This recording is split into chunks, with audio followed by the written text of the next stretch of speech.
एक इंसान था, बहुत अच्छा इंसान, हर किसी की मदद करता था। कोई भी आए वह मना नहीं करता था। दोस्त आता था तो अपना काम छोड़ देता था।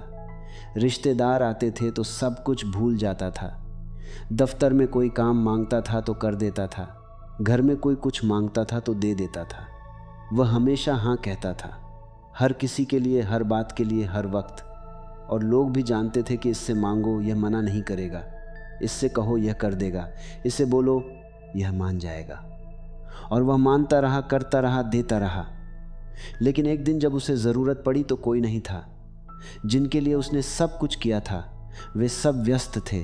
सबके पास कोई ना कोई बहाना था और वह अकेला बैठा था, थका हुआ, खाली और हैरान कि मैंने इतना किया फिर भी कोई नहीं।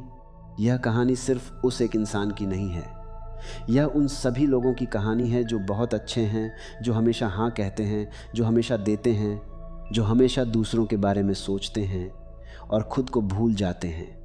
दुनिया में सबसे ज़्यादा इस्तेमाल होने वाले लोग वही होते हैं जो सबसे अच्छे होते हैं। और यह सुनने में बहुत कठोर लगता है, लेकिन यह सच है और इस सच को समझना ज़रूरी है।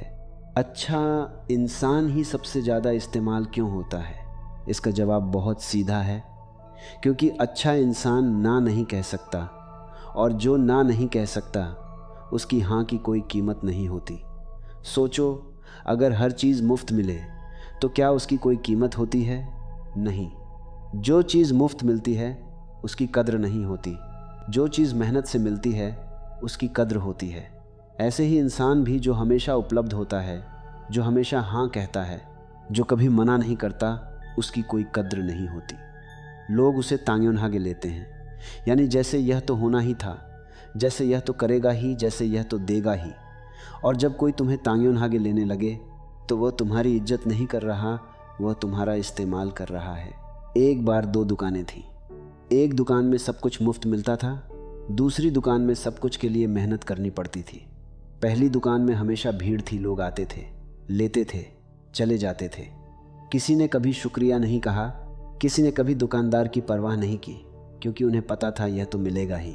दूसरी दुकान में कम लोग आते थे, लेकिन जो आते थे वे कद्र करते थे, वे शुक्रगुजार होते थे, वे वापस आते थे और दुकानदार को इंसान की तरह देखते थे, वस्तु की तरह नहीं। पहली दुकान का दुकानदार एक दिन टूट गया, दूसरी दुकान का दुकानदार साल दर साल बढ़ता रहा।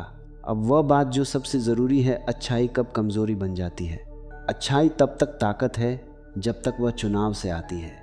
जब तुम किसी की मदद इसलिए करते हो क्योंकि तुम सच में करना चाहते हो, क्योंकि तुम्हारे भीतर से प्रेम आ रहा है, क्योंकि तुम खुशी से दे रहे हो, तब अच्छाई ताकत है। तब अच्छाई तुम्हें भरती है, तब अच्छाई तुम्हें खुशी देती है। लेकिन जब अच्छाई डर से आती है, जब तुम इसलिए मदद करते हो क्योंकि तुम्हें डर है कि लोग क्या सोचेंगे, जब तुम इसलिए हाँ कहते हो क्योंकि तुम्हें डर है कि लोग नाराज़ हो जाएंगे, जब तुम इसलिए देते हो क्योंकि तुम्हें डर है कि लोग तुम्हें बुरा कहेंगे, तब अच्छाई कमज़ोरी बन जाती है। तब अच्छाई तुम्हें खाली करती है, तुम्हें थका देती है और धीरे धीरे तुम उसी अच्छाई से नफ़रत करने लगते हो, क्योंकि वह तुम्हारी नहीं थी, वह डर की थी। एक औरत थी, वह हर किसी की मदद करती थी, घर में, बाहर, रिश्तों में, दोस्तियों में। लेकिन उसके भीतर हमेशा एक डर रहता था कि अगर मैंने मना किया तो लोग मुझे स्वार्थी कहेंगे, अगर मैंने ना कहा तो लोग मुझे बुरा समझेंगे, अगर मैंने नहीं किया तो लोग मुझे पसंद नहीं करेंगे। और इसी डर में वह सबकी हाँ भरती रही। एक दिन उसकी तबीयत खराब हो गई। डॉक्टर ने कहा तुम बहुत थकी हुई हो, तुम्हारा शरीर कह रहा है कि बस बहुत हो गया। वह रोई, क्योंकि उसे पहली बार एहसास हुआ कि उसने सबकी परवाह की, लेकिन खुद की कभी परवाह नहीं की। उसने सबको खुश रखने की कोशिश की, लेकिन खुद कभी खुश नहीं रही। और जो अच्छाई उसने इतने सालों तक दिखाई, वह असल में अच्छाई नहीं थी, वह डर था। एक गहरा डर कि अगर अच्छे नहीं रहे तो कोई प्यार नहीं करेगा।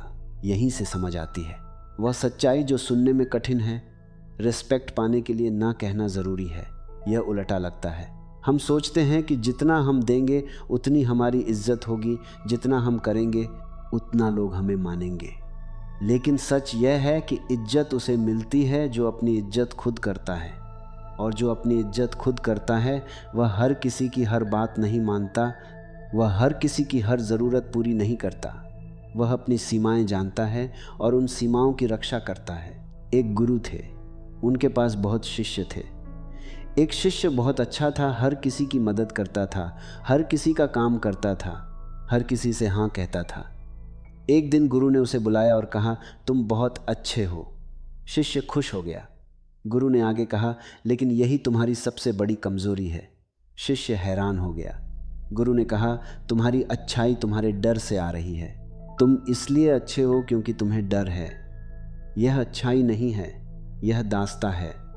सच्ची अच्छाई वह होती है जो ताकत से आती है, जो चुनाव से आती है, जो स्वतंत्रता से आती है। जब तुम ना कहना सीख जाओगे, तब तुम्हारी हाँ की कीमत होगी और तब तुम्हारी अच्छाई सच में अच्छाई होगी। उस दिन शिष्य बदल गया। ना कहना सीखना आसान नहीं है, क्योंकि हमें डर लगता है।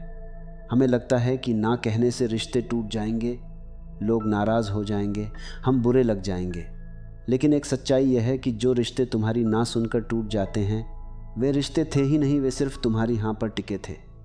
जो रिश्ता सिर्फ तुम्हारी हाँ पर टिका हो वह रिश्ता नहीं, वह लेन देन है। और लेन देन में प्रेम नहीं होता। सच्चे रिश्ते वे होते हैं जो तुम्हारी ना को भी समझते हैं, जो तुम्हारी सीमाओं का सम्मान करते हैं, जो तुम्हें वैसे ही स्वीकार करते हैं जैसे तुम हो। और एक आखिरी बात, जब तुम ना कहते हो तो तुम सिर्फ दूसरे को ना नहीं कह रहे होते, तुम खुद को हाँ कह रहे होते हो। तुम अपने समय को हाँ कह रहे हो, अपनी ऊर्जा को हाँ कह रहे हो, अपने सपनों को हाँ कह रहे हो, अपनी जिंदगी को हाँ कह रहे हो। और जब तुम खुद को हाँ कहते हो तो तुम भरने लगते हो। और जब तुम भरे हुए होते हो, तब जो देते हो वह सच में देना होता है। वह डर से नहीं, प्रेम से आता है। वह इंसान जो हर किसी के लिए हाँ कहता था, जिसके लिए जब ज़रूरत पड़ी तो कोई नहीं था, उसने एक दिन एक छोटा सा काम किया। उसने ना कहना शुरू किया, धीरे धीरे, एक एक बार। कुछ लोग नाराज़ हुए, कुछ रिश्ते दूर हुए, लेकिन जो बचे वे सच्चे थे। और उसे पहली बार एहसास हुआ कि वह हल्का हो गया है, थकान कम हुई, खालीपन कम हुआ। और जो लोग बचे वे उसे सच में देखते थे, सच में समझते थे, सच में उसकी परवाह करते थे। ना कहने में जो ताकत थी वह हाँ कहते कहते कभी नहीं मिली थी। ज़्यादा अच्छे मत बनो, सच्चे बनो।